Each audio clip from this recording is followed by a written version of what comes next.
Anyway, glad to meet anyone interested in empathy and building more empathic culture. So let's see. My name is Edwin Rutch. You're Anthony, and you had contacted me. You had some concerns about a class that you had taken that you'd been in. It's a psychology class. This is what I understand so far, is that you were taking a psychology class. They had some role plays, and you were judged as not being empathic, and were kind of, I guess, kind of flunked the class or something like that. And then you're kind of looking at, there's about the subjective, there's no subjective or even objective measurements of empathy, and you're feeling upset about the class and so forth. So I'm here just for like for a half hour or so, just to hear your concerns and to actually just, reflect back my understanding, empathically. And so Okay. that's what I understand so far. I don't know if that's correct, or if you want to continue from there. Yeah, it was an entire clinical psychology program, 2 years getting my master's in clinical psychology. Everything was going swimmingly at first. I had enrolled because I was intensely interested in the science of human compassion and cruelty. I went in with that special interest, like how do normal people end up doing cruel things to other human beings. And so I read Simon Baron-Cohen's book, The Science of Evil, and he points to empathy deficit as being the primary cause, like the root cause of the most severe cruel behaviors, either a state of empathy deficit or a trait of empathy deficit. So that's where I went into the field. So everything was going great at first until I got into my multicultural issues and ethics course. And let me reflect back first. So I'm hearing you have an interest in psychology as well as, kind of why people are cruel and the nature of that. And after reading this book by Simon Baron-Cohen, where he talks about cruelty and the nature of cruelty and calls it like an empathy deficit, that you became kind of interested in the nature of empathy because you're interested in cruelty. And he talks about this, empathy, not empathy deficit, but erosion, I think. He talks about that. So then you went into this class. Yes, and the implications that might have for making the world a better place. Anything we can learn about that. So I went into the class, and what I was learning about the multiculturalism and the traditional Western philosophers seemed a little odd compared to what I had traditionally learned in my Intro to Ethics course back in 2007. It felt to me like it was presented from a single isolated perspective, like not a grand view. So it explained both views, like say particularism versus universalism, that kind of thing, but it didn't really present universalism like the way that I was taught or the way I understood it.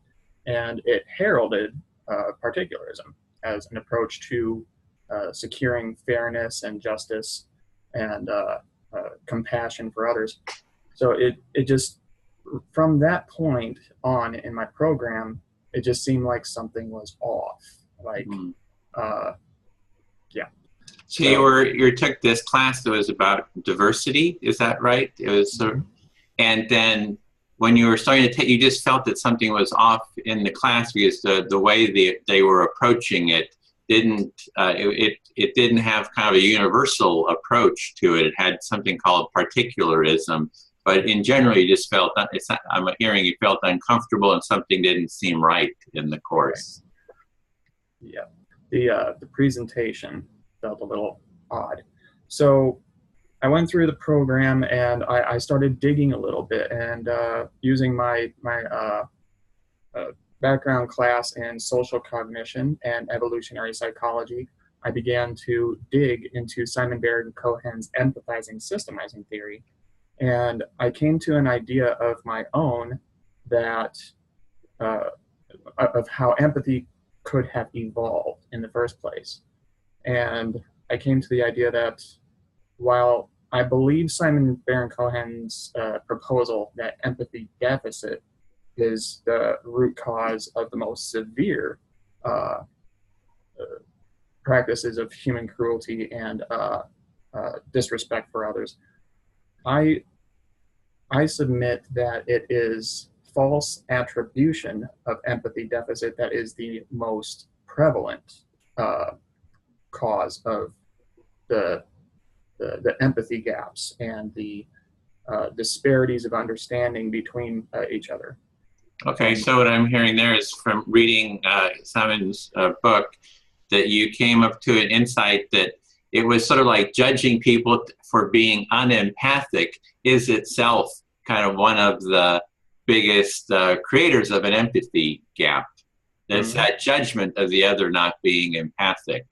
Exactly. And it's very similar to the concept of fundamental attribution error. It's a concept in social cognition where we're more likely to judge the outcome of an individual by their disposition, their intent, their motivation, their character, and not take into consideration situational factors. The idea is an extension of evolutionary psychology into fundamental attribution error. So how it could have come up. And the problem with evolutionary psychology the problem they propose is that survival pressures would not have selected for accuracy in our judgments and our behaviors, but merely those which would allow for our survival and reproductive fitness, and no more.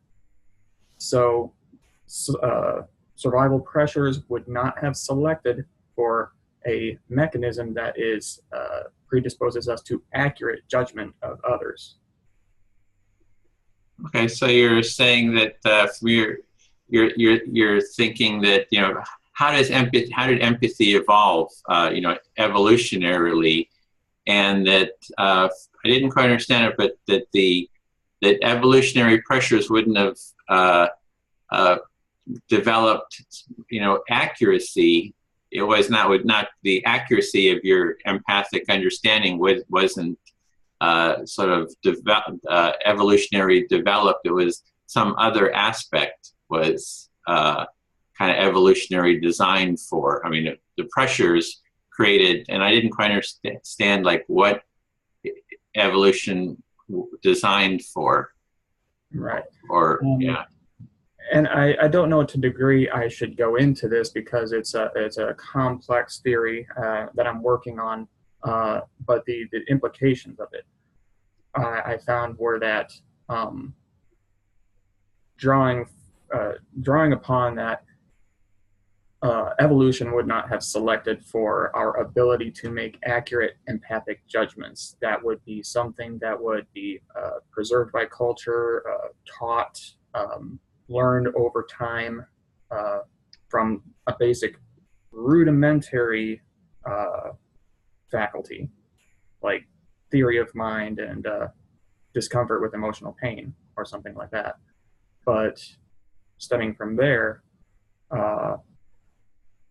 if clinical psychology does not have a objective measure for empathy, then their subjective evaluation of empathy is potentially subject to that weakness, that evolutionary weakness, that we don't have a natural capability for accurate empathic judgments. So that you're saying that there is not the humans don't have a kind of a natural tendency to be accurately empathic. And that if you don't have some kind of an objective, way of, kind of testing for accurate empathy, that then you've got kind of this, you don't have a good way of really knowing if you're accurate or not. Precisely. Uh-huh. And naturally, we wouldn't propose that humans in general would need a objective measure, but the field of clinical psychology are held to that standard by Principle C of the APA Code of Ethics and standards 2.03 and 2.04, and probably all of standard 2 for scientific competence. So the worst kind of error, I submit, the worst kind of error that a social scientist can make is a type 2 error in detecting empathy deficit where there is no empathy deficit, or detecting malice or immorality where there is no malice or immorality. Okay, so that like one of the worst errors you could make is to judge someone as being unempathic.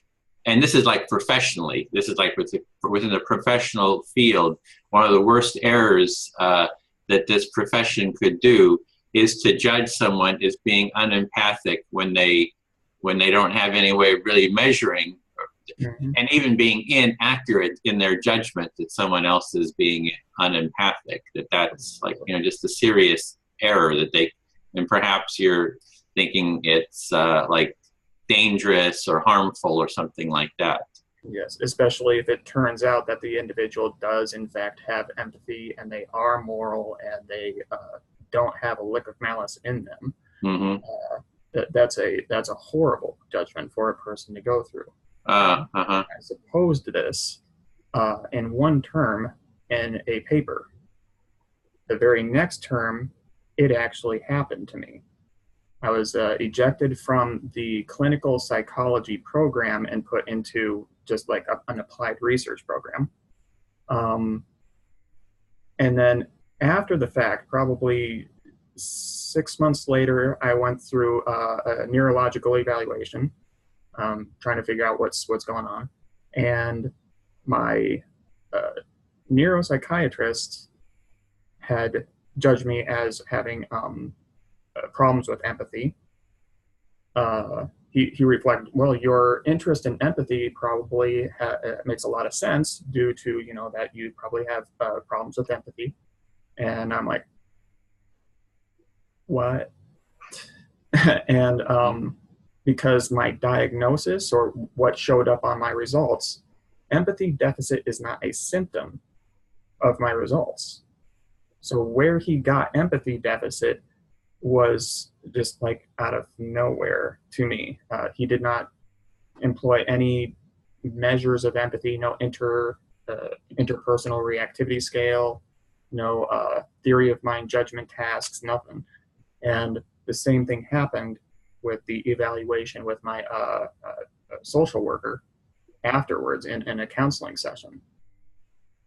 Okay, so you had written about this, about judging the field, the psychology field, judging people as being unempathic, and their judgment could be inaccurate, and so you'd actually, written about this, and then you had the experience afterwards the next year where it actually happened to you. So it sounded like it happened in a class, and it happened with a social worker and with a psychologist who was kind of evaluating it. So you were judged as being unempathic, and you feel that that's not accurate, and that there's a harm that's really committed by kind of judging someone or judging you or anyone for that matter as being unempathic.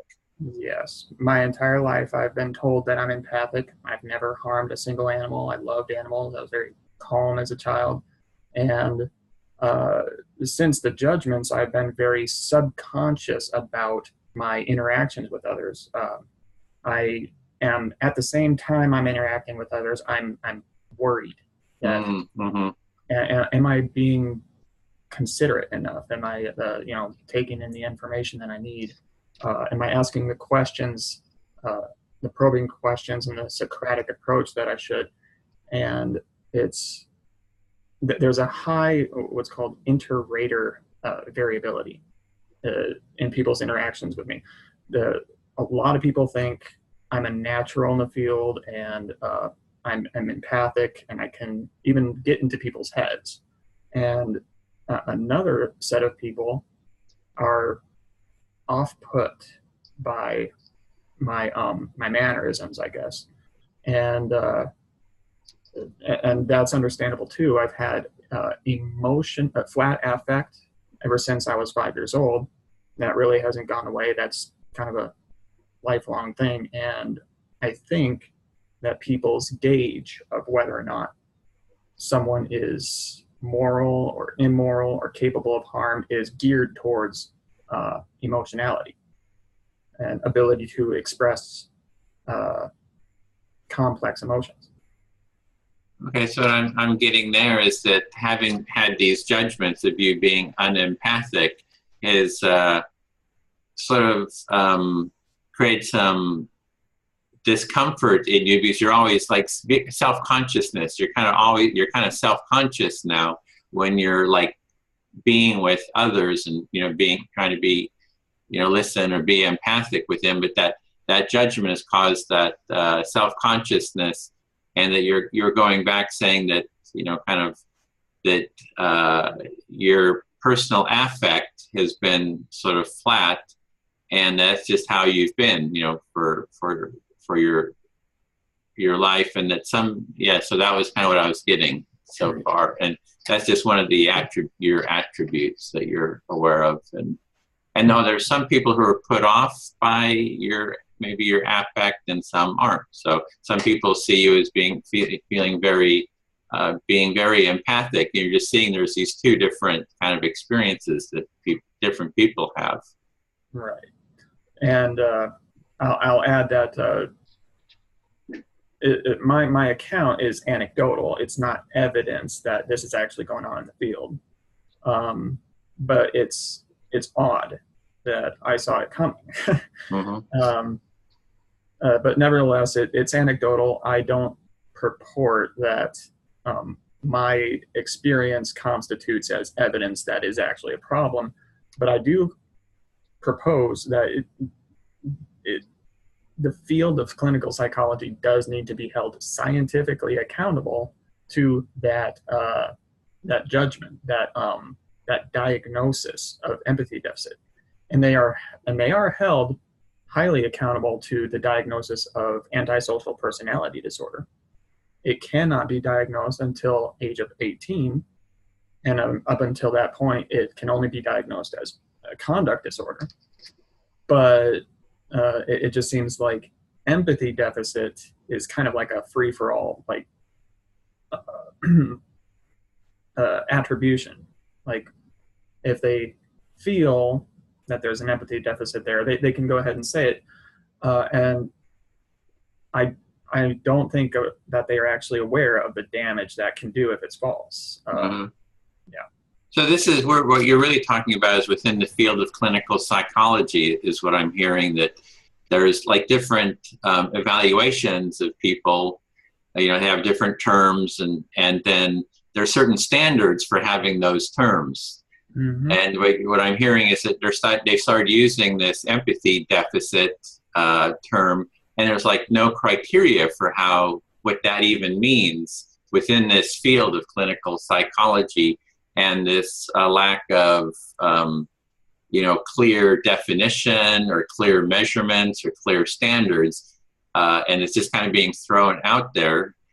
And that you feel that it can be harmful to people who are on the receiving end, who kind of have this diagnosis or this label or this judgment, and that you have real concerns about it because you've experienced those negative aspects, and you've seen how it's affected you, in terms of making you self-conscious and so forth. So you're really trying to, understand this area, trying to see how do you really measure this empathy, and that you're seeing that this is something within the field of psychology or the clinical psychology that needs to be addressed. It can't just be willy-nilly, throwing these diagnoses or judgments out there.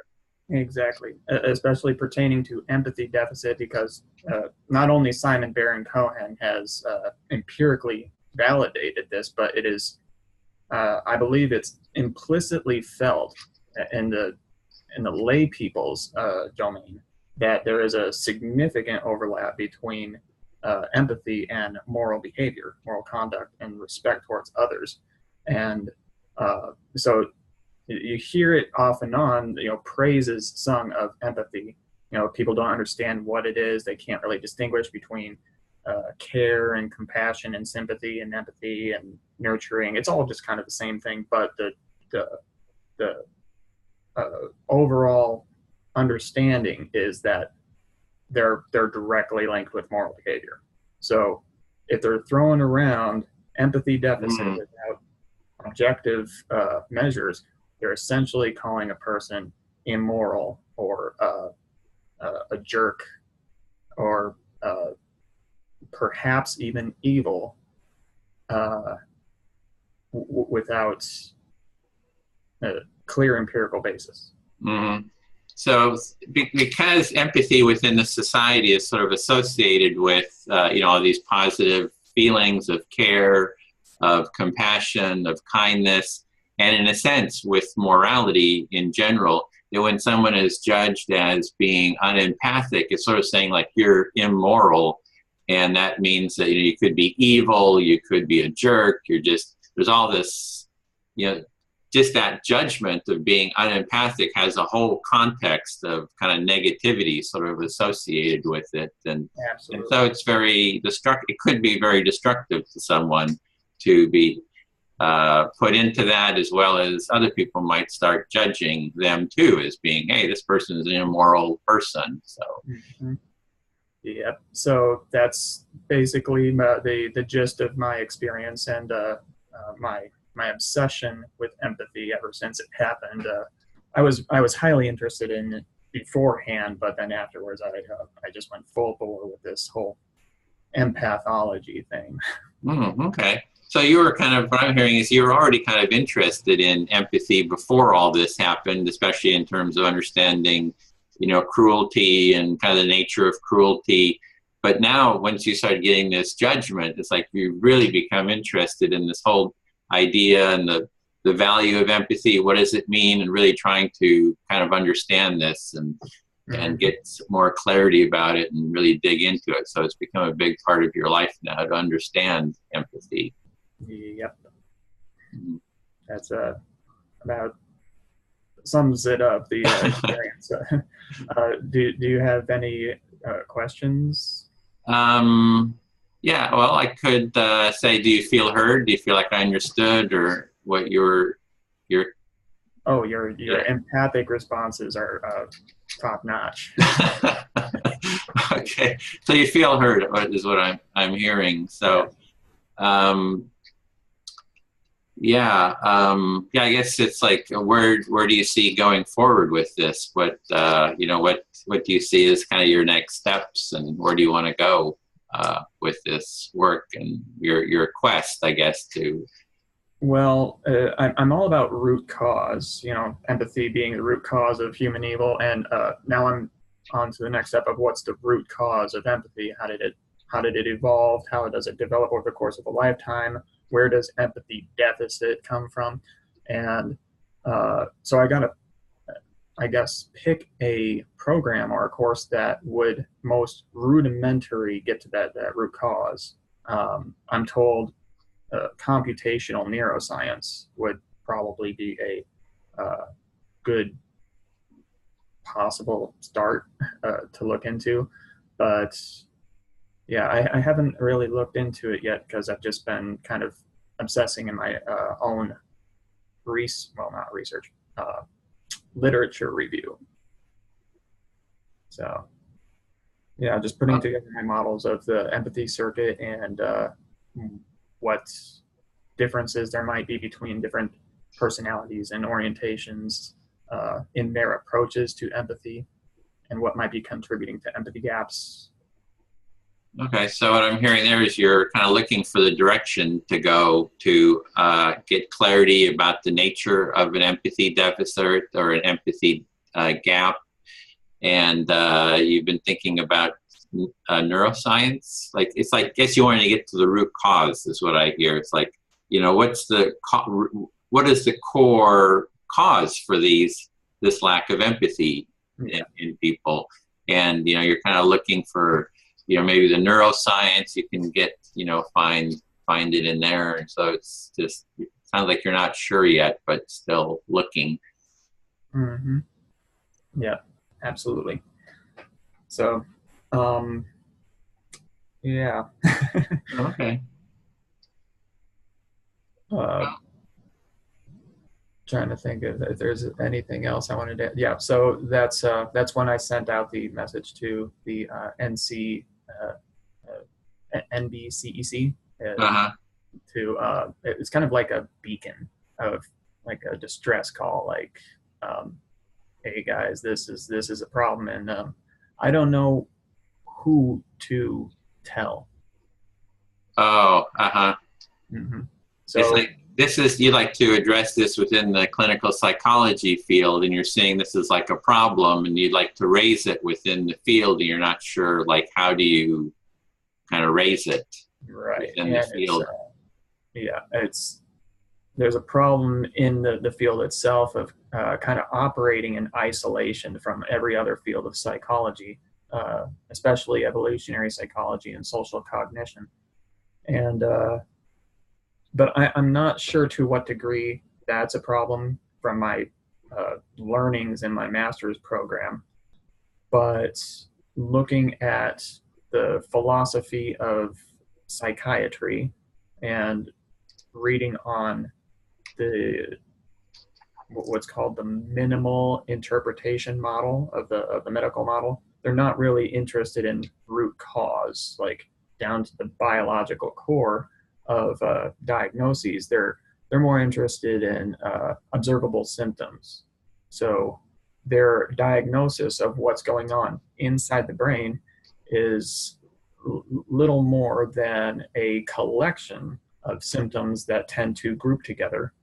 But from my own evaluation of all of the disorders that are related to socioemotive peculiarities and empathy peculiarities, there is a huge overlap between them, and very hard for them to tell the difference between disorders such as antisocial personality disorder, narcissism, borderline personality disorder, autistic spectrum disorders, Asperger's, schizoid personality disorders. So there's a huge overlap in the symptoms between all of those disorders, and yet it's not really entirely clear what the underlying difference is between them. Oh, okay, so what you're noticing within, what I'm hearing is within the clinical psychology field, that they're looking at these different phenomenon, they all kind of overlap, you know, being narcissism or whatever, all these different diagnoses, and they're looking at these, but they're not looking at the underlying neurological dynamics that are happening from a neurological point of view. So that would be kind of like the root causes again, right? Getting to the neurological might be kind of getting down to some root causes. And so and I have a radical notion as to how this all happened. How much more time do we have? Till about 8 minutes. Okay. So a clear understanding of empathy is to be able to see from multiple perspectives. So we can look at many different value continuums and personality continuums, and an empath would be able to see from multiple perspectives and be able to take perspectives from alternatives. So looking at the different continuums, I'm seeing this this trait group that are characterized by interdependence as opposed to independence, community and belonging as opposed to autonomy. And because of those characteristics in their perspectives and their orientations, they tend to group together. And so they kind of take on the characteristics of a super organic. It's just a group of individuals with the same trait, same beliefs, same perspective, and they grow in power of numbers because of their similar traits, but primarily the traits of interdependence, community, and belonging. So with this growing super organic, where each individual is de-individualized, they get the power in numbers of individuals who agree with what a construct is, what a construct is not. And like I said, it's a radical notion, but it's, I call it cohesion syndrome, and it may be understood as the pathological opposite of autism, or any disorder that is associated with lack of desire for relationships, lack of emotional connection. I came to that notion when I tried to think, what is the opposite of autism? What is the opposite of empathy deficit or whatnot? And came to the conclusion that there is a vice on the opposite end of this continuum. It's not normal. Yeah. So if I understand it, you're kind of seeing what's the opposite of autism, and you're seeing a problem in the other that people kind of start agreeing on a certain point, and then sort of the individualism kind of falls away. So becomes a kind of a groupthink in a sense. Precisely. And that groupthink has kind of negative aspects because it's taking a lot of the individual and the context and the nuances away, and that has kind of a negative aspect in and of itself too. That because you're no longer it's no longer kind of open and inclusive to. It's becoming very kind of narrow and focused and kind of groupthink, and maybe even I would imagine would like inhibit creativity and kind of accuracy and growth, and would have a lot of blocks. And you see that as like another negative aspect versus there's autism, the problem of autism, but that itself too would be a block to empathy. I guess that kind of groupthink would be a block to empathy. Right. And it's a falsifiable notion, perhaps. We would expect to see, if that were true, the depatholization of any kind of pathological level of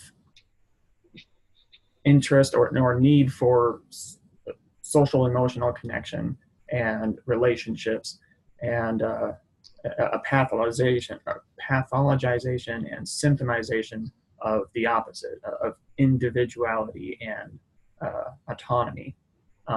So if you get that kind of that group think, then anything that's kind of outside of that group think is going to be seen as a problem, is even pathologized. Like, hey, whatever is outside is like pathologized, and so it's even like shutting down more, right, and judging too. So it's going to be kind of that group think is going to be judging all the different nuances and stuff outside, and kind of just reinforcing itself. And maybe one of the things that kind of keeps people together is they want a sense of cohesion or connection or something, but it's also kind of very destructive to a broader, more open kind of empathy.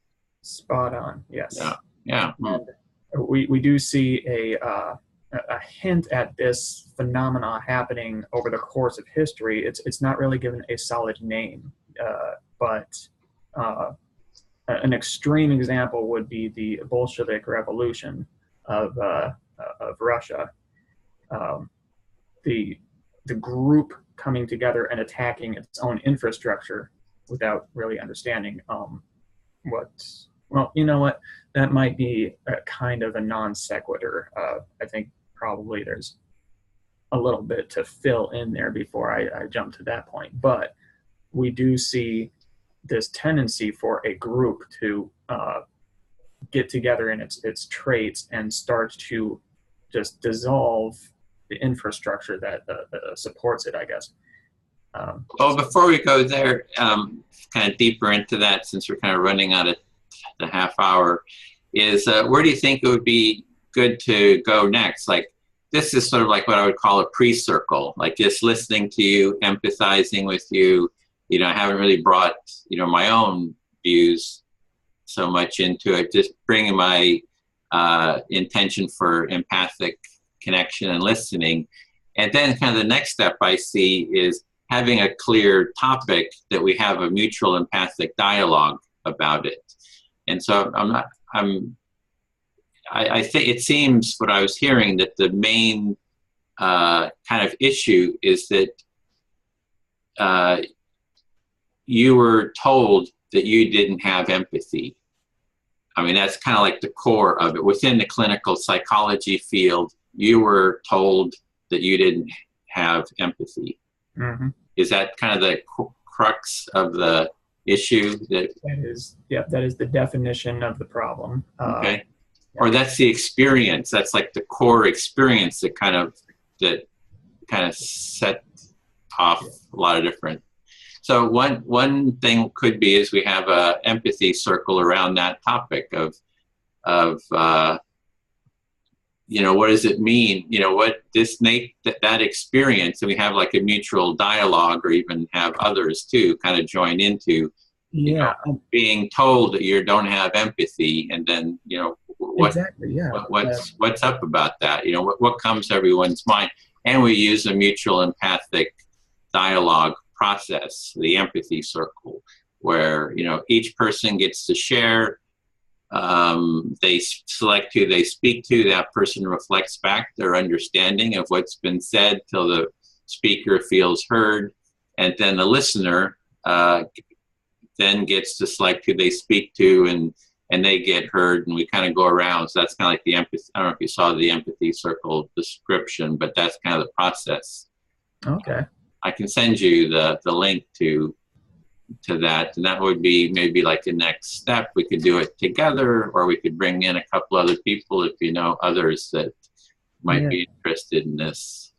An idea, I guess, for the empathy circle is to ask around, you know, have you ever been accused of lacking empathy? How did it make you feel? What was the impact on your self-concept or esteem, or how did it change your style of interaction with others, kind of thing, and see if that accusation does indeed have an impact on people. Mm-hmm. Do you know, are you connected with some groups? Like, I can put it out there and we could see if we could find a couple others. This was my first step. Okay. I was like, well, you know, I'm not a big networker. I'm an introvert. I kind of shut myself in and just Einstein all over the board, and trying to trace the empathy circuit. You know, it's an obsession. Okay. So it was kind of a chore to kind of think like, okay, what networking do I have to do? Who do I need to talk to? That's not a comfortable part of the process for me. I'd rather just be doing literature review and you know, learning. Okay, so what I'm hearing there is you're not a real networker. You're more of an introvert. You like kind of digging into the literature, you know, putting stuff on the wall, kind of looking at kind of relationships. And so you weren't even sure like how to move forward with this, and that's why you kind of contacted me. And and part of that is that I do well on in one-on-one interactions, I gain energy from it, especially if there's something to learn about the world and the human condition from those conversations with one-on-one. But in groups of people, I tend to lose energy, and I just kind of like to seclude myself and build my energy bucket back up again before going out and about again. So okay, so you're noticing for yourself that, like in a one-to-one, like we're having here, that you actually feel a sense of energy, and that sort of works for you. Yeah, you kind of open up, feels good. But when you kind of get into a group of more people, that your energy starts draining, and so that's just something that you're noticing about yourself. Yeah, exactly. And it's probably has something to do with my an inability to filter what I need to be listening to, what I need to be shutting out. So it just all gets in, and I can't isolate what I need to be listening to. It all just overflows of information. Okay, so when you're in a group, a larger group, you just get all this input, and it kind of just becomes too much, and you can't like filter it out. And you're just thinking that might be one of the reasons that it drains your energy being in a group, is because you just get kind of overwhelmed, and you kind of like close yourself off, and then, you know, you got to kind of withdraw to get your clarity or whatever back. And then,